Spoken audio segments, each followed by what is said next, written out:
the Congress, seat of America's lawmakers, the monuments to Washington and Jefferson, founding fathers of the Republic.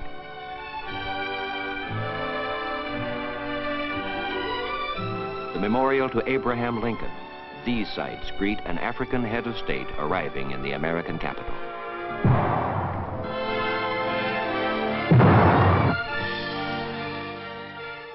A 21-gun salute and full honors for Félix Houphouet-Boigny, President of the Ivory Coast. President and Mrs. John F. Kennedy are the first to shake hands with President and Madame Houphouet-Boigny.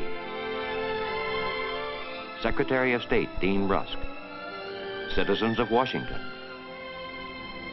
cabinet members, diplomats, and city officials are at the airport to welcome the leader of the West African nation. Chief Justice Ernest Boca, as well as the ministers of Agriculture and Finance, accompany President Houphouet-Boigny. The two presidents and their wives take their place on the podium to take the salute of the honor guard. President Houphouet-Boigny does not come to America as a stranger. His fame has preceded him. His idealism, his wise statesmanship have won the respect of President Kennedy.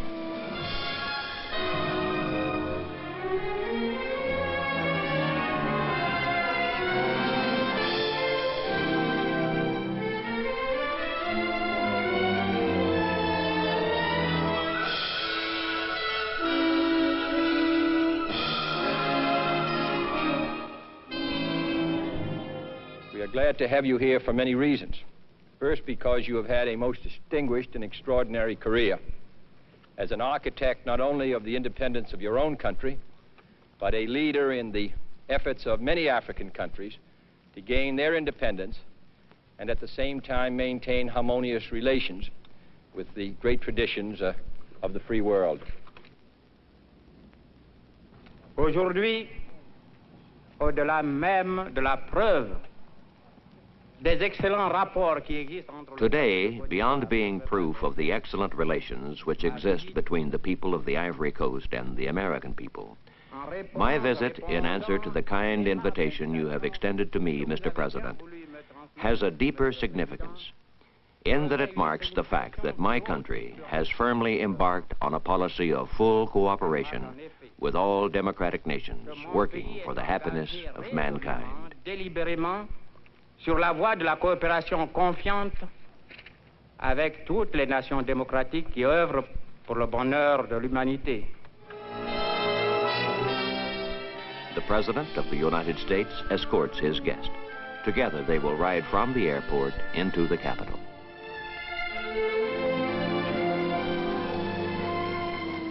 President Kennedy will have occasion to tell President Houphouet-Boigny, I hope that by the time you leave us, you will come to realize that our country has the deepest, the warmest feelings for you and your country.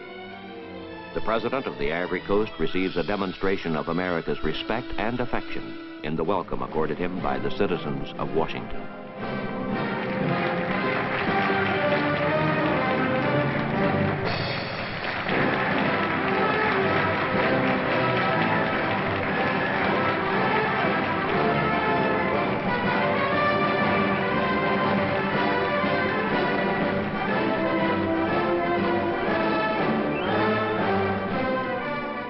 The chief executive of the Ivory Coast will reside at Blair House, across the street from President Kennedy's home.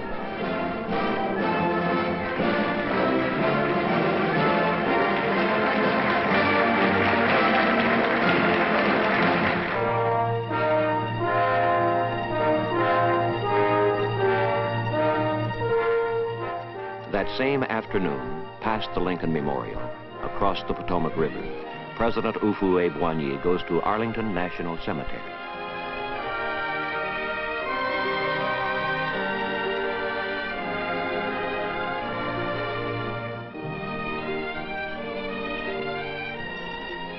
At the Tomb of the Unknowns, honoring Americans who died in the wars of freedom, the leader of the Ivory Coast comes to pay a tribute, made all the more significant by his reminder that soldiers of his country fought side by side with Americans for the sacred cause of liberty.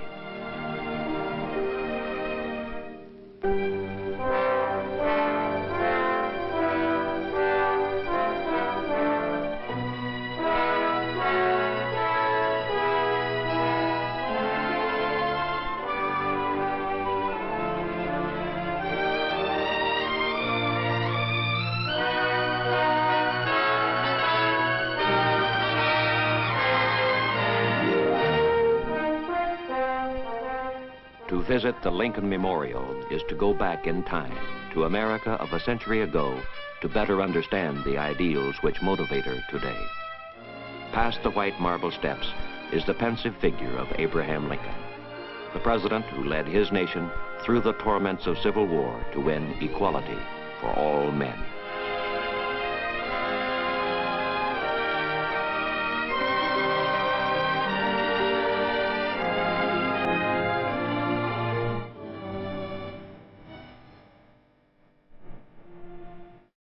President Houphouet-Boigny, his wife, and the members of his party arrive at the White House for a state dinner given in their honor by President and Mrs. Kennedy.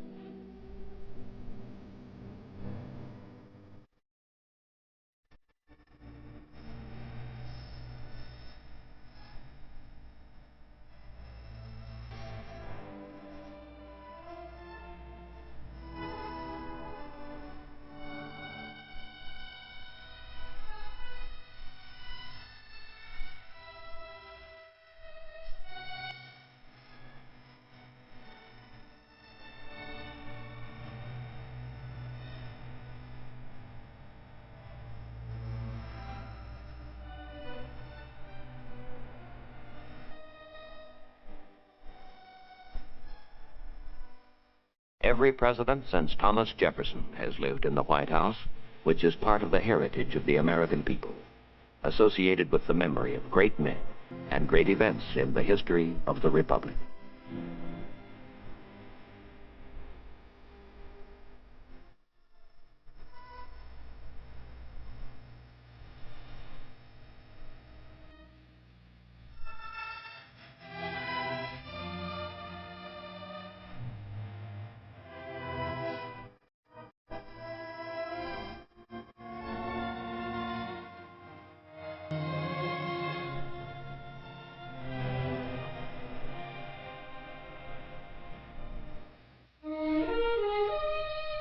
The statue of Andrew Jackson, popular hero and president of 135 years ago, faces the front of the White House where President Houphouet-Boigny spends many hours in private conversation with President Kennedy.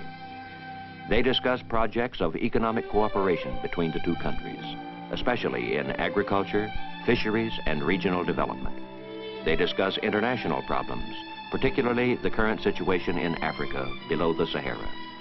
President Kennedy says, "From our talks, I have gained more knowledge and understanding of the problems facing your country and a deeper comprehension of the compelling forces that are shaping the new relationships among African states."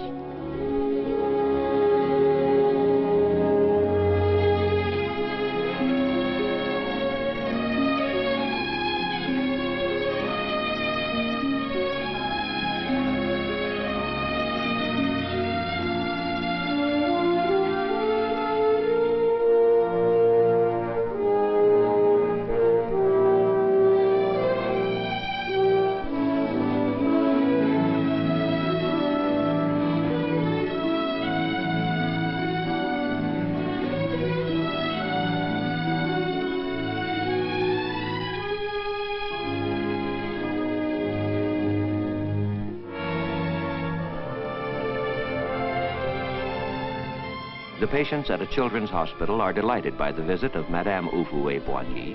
She sees the treatment being given to restore muscle control to a little polio victim.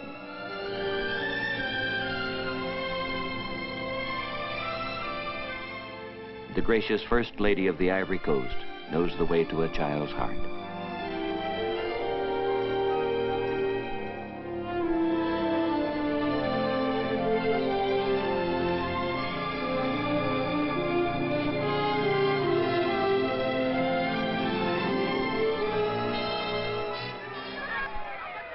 Across the street from the hospital, an entire school comes out to cheer Madame Houphouet-Boigny. The next day, she sends each child a flower.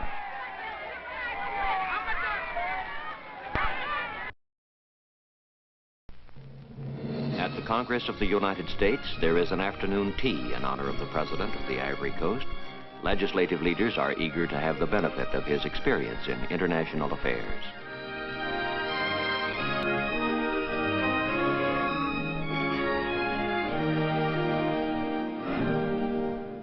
reception at the Ivory Coast Embassy for the chiefs of diplomatic missions at Washington is attended by many distinguished guests.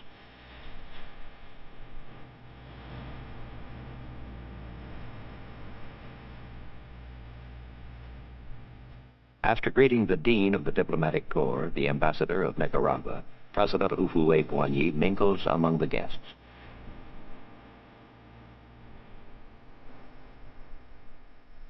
The President and Mrs. Houphouet-Boigny meet the Ambassador of Guinea, Seydou Kanté, and his wife. Frédéric Guerre, Ambassador of Upper Volta, and Madame Guerre.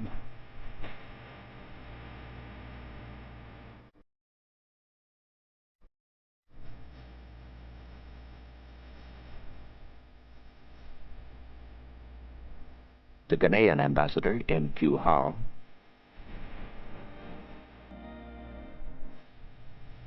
Madame Houphouet-Boigny impresses everyone with her beauty and elegance.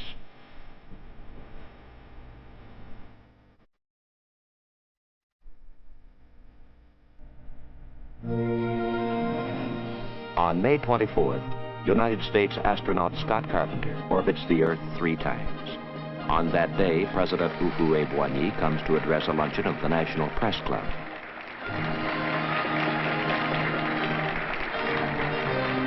As the President begins to speak, the news comes that Scott Carpenter has made a safe landing. His recovery is awaited momentarily. Nos pensées vont en effet affectueuses vers Carpenter. Our thoughts go with affection to Carpenter, second American astronaut. We would like to be able to share with you, within the next few moments, the assurance of this victory, which is not only the victory of a man, not only the victory of American science and technology, which do credit to this great country, but above all, the victory of peace. Non pas seulement la victoire de la science et de la technique américaine qui font honneur à ce grand pays, mais surtout la victoire de la paix. The audience, which includes United States Undersecretary of State for African Affairs, Menon Williams, and Conan Bédier, Ambassador of the Ivory Coast, hears the President discuss his foreign policy. Paix en Afrique, coopération avec tous les États africains. Peace in Africa, cooperation with all African states, that is the basis of our policy. But Africa is not alone in the world, and we are not for a policy of isolationism. The interdependence of peoples having become the golden rule, we have sought, since our accession to independence, to establish full cooperation with the countries which share with us the same ideals of freedom and justice, and have faith, as we do, in democracy. Qui partagent avec nous des mêmes idéaux de liberté, de justice, et qui ont foi comme nous dans la démocratie.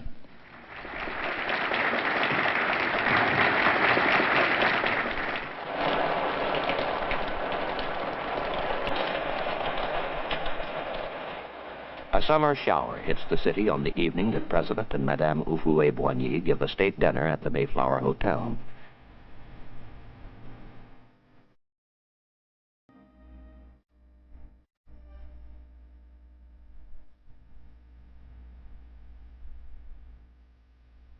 Tonight, the First Lady of the United States and President Kennedy are the guests of President and Madame Houphouet-Boigny on the last evening of their 3-day visit to Washington.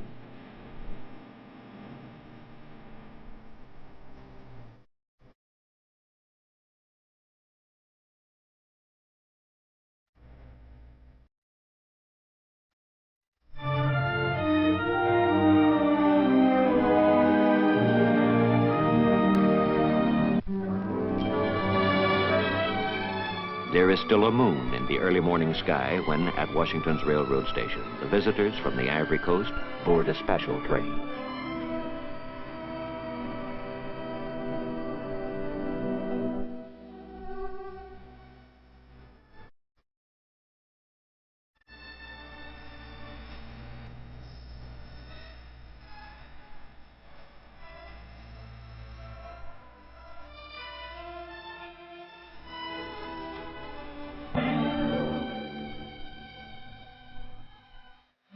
The 7 o'clock express out of Washington will reach New York City in 4 hours. It's a 225-mile journey.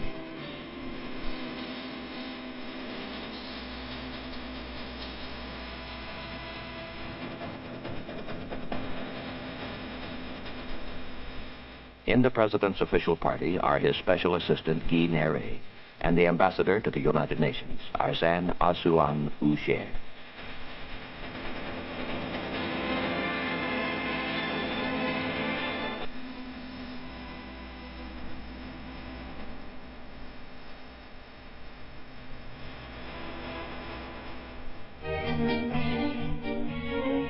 Seen from the Brooklyn Bridge, New York is like a fantasy of the future. Somewhat bewildering at first when you ride the streets and look up at the skyscrapers.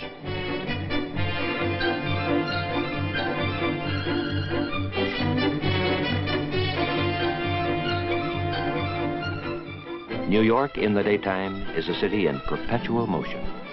New York is 8 million people.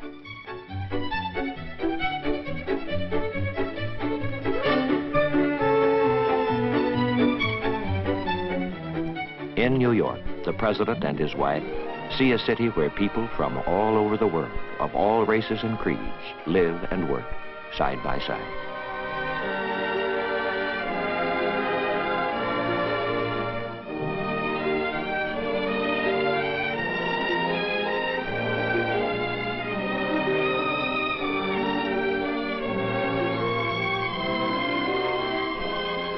A city where the United Nations has its home.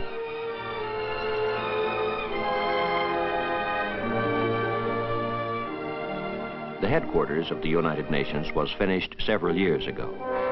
But what the United Nations stands for, lasting peace among nations, is still the unfinished business of our world community. President Houphouet-Boigny pays a formal call at the United Nations. His host is Acting Secretary General U Thant of Burma. The President of the Ivory Coast declares that his country will always be a vigorous and diligent supporter of the United Nations.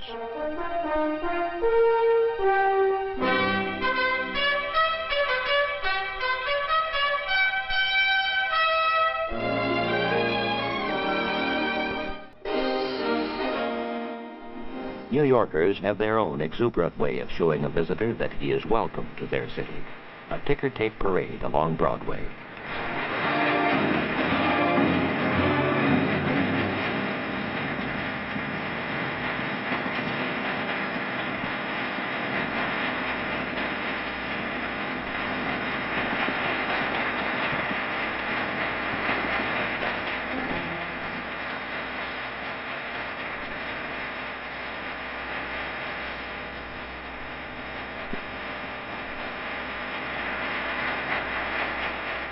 The parade ends at City Hall, where the President receives the official honors of the city.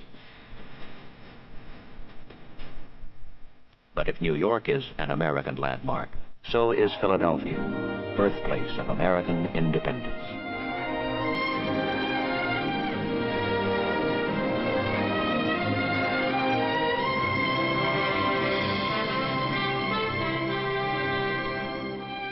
In Philadelphia, the University of Pennsylvania, founded by Benjamin Franklin, philosopher, man of science, leader of the American Revolution, confers on the President the honorary degree of Doctor of Laws.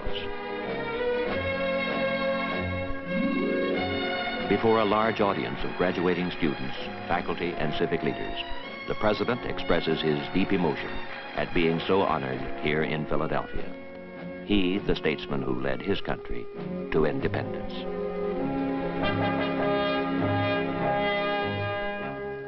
Independence Hall in Philadelphia is the shrine of American liberty, where the Declaration of Independence was issued on July 4th, 1776.